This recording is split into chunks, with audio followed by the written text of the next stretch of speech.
पाप मोचनी एकादशी। प्राचीन समय में चैत्र रथ नामक एक वन था। उसमें अप्सराएं किन्नरों के साथ विहार किया करती थीं। वहां सदैव वसंत का मौसम रहता था।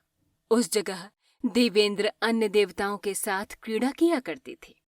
उसी वन में मेधावी नाम के एक ऋषि भी तपस्या में लीन रहते थे। वे शिव भक्त थे। एक दिन मंजुघोषा नामक एक अप्सरा ने उनको मोहित कर उनकी निकटता का लाभ उठाने की चेष्टा की। इसलिए वह कुछ दूरी पर बैठ वीणा बजाकर मधुर स्वर में गाने लगी। उसी समय शिव भक्त महर्षि मेधावी को कामदेव भी जीतने का प्रयास करने लगे।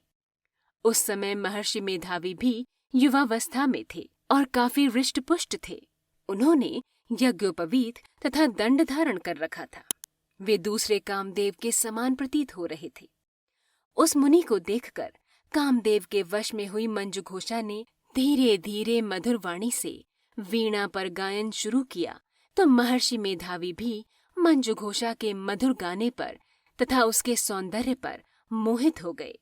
वह अप्सरा मेधावी मुनि को कामदेव से पीड़ित जानकर उनसे आलिंगन करने लगी।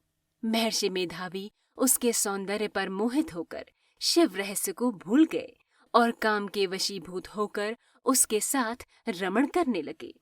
काम के वशीभूत होने के कारण मुनि को उस समय दिन रात का कुछ भी ज्ञान न रहा और काफी समय तक वे रमण करते रहे। तदुपरांत मंजुघोषा उस मुनि से बोली, हे ऋषिवर, अब मुझे बहुत समय हो गया है, अतः स्वर्ग जाने की आज्ञा दीजिए। अप्सरा की बात सुनकर ऋषि ने कहा, हे मोहिनी, संध्या को तो आई हो, प्रातःकाल होने पर चली जाना। ऋषि के ऐसे वचनों को सुनकर अप्सरा उनके साथ रमण करने लगी। इसी प्रकार दोनों ने साथ साथ बहुत समय बिताया। मंजुघोषा ने एक दिन ऋषि से कहा, हे विप्र, अब आप मुझे स्वर्ग जाने की आज्ञा दीजिए। मुनि ने इस बार भी वही कहा, हे रूपसी, अभी ज्यादा समय व्यतीत नहीं हुआ है, कुछ समय और ठहरो। मुनि की बात सुन अप्सरा ने कहा, हे ऋषिवर, आपकी रात तो बहुत लंबी है। आप स्वयं ही सोचिए कि मुझे आपके पास आए कितना समय हो गया। अब और ज्यादा समय तक ठहरना क्या उचित है? अप्सरा की बात सुन मुनि को समय बोध हुआ और वह गंभीरतापूर्वक विचार करने लगे। जब उन्हें समय का ज्ञान हुआ कि उन्हें रमण करते 57 वर्ष व्यतीत हो चुके हैं, तो उस अप्सरा को वह काल का रूप समझने लगे। इतना ज्यादा समय भोग विलास में व्यर्थ चला जाने पर उन्हें बड़ा क्रोध आया। अब वह भयंकर क्रोध में जलते हुए उस तप नाश करने वाली अप्सरा की तरफ भ्रिकुटी तान कर देखने लगे। क्रोध से उनके अधर कांपने लगे और इंद्रियां बेकाबू होने लगीं। क्रोध से थरथराते स्वर में मुनि ने उस अप्सरा से कहा, मेरे तप को नष्ट करने वाली दुष्टा, तू महापापिन और बहुत ही दुराचारिणी है। तुझ पर धिक्कार है। अब तू मेरे श्राप से पिशाचिनी बन जा। मुनि के क्रोधयुक्त श्राप से वह अप्सरा पिशाचिनी बन गई।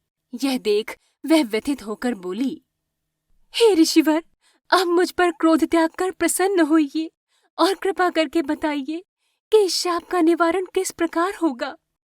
विद्वानों ने कहा है, साधुओं की संगत अच्छा फल देने वाली होती है और आपके साथ तो मेरे बहुत वर्ष व्यतीत हुए हैं, अतः अब आप मुझ पर प्रसन्न हो जाइए, अन्यथा लोग कहेंगे कि एक पुण्य आत्मा के साथ रहने पर मंजुघोषा को पिशाचिनी बनना पड़ा।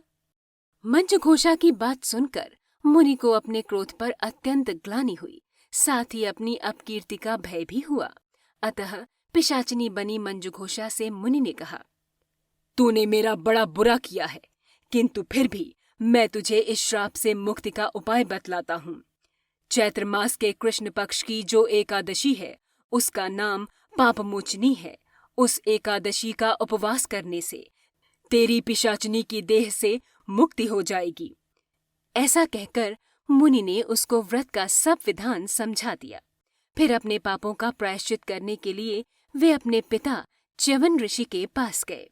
च्यवन ऋषि ने अपने पुत्र मेधावी को देखकर कहा, ऐसा क्या किया है तूने कि तेरे सभी तप नष्ट हो गए हैं, जिससे तुम्हारा समस्त तेज मलिन हो गया है। मेधावी मुनि ने लज्जा से अपना सिर झुकाकर कहा, पिताश्री, मैंने एक अप्सरा से रमण करके बहुत बड़ा पाप किया है। इसी पाप के कारण संभवतः मेरा सारा तेज और मेरे तप नष्ट हो गए हैं। कृपा करके आप इस पाप से छूटने का उपाय बतलाइए। ऋषि ने कहा, हे पुत्र, तुम चैत्र माह के कृष्ण पक्ष की पाप मोचनी एकादशी का विधि तथा भक्ति पूर्वक उपवास करो। इससे तुम्हारे सभी पाप नष्ट हो जाएंगे।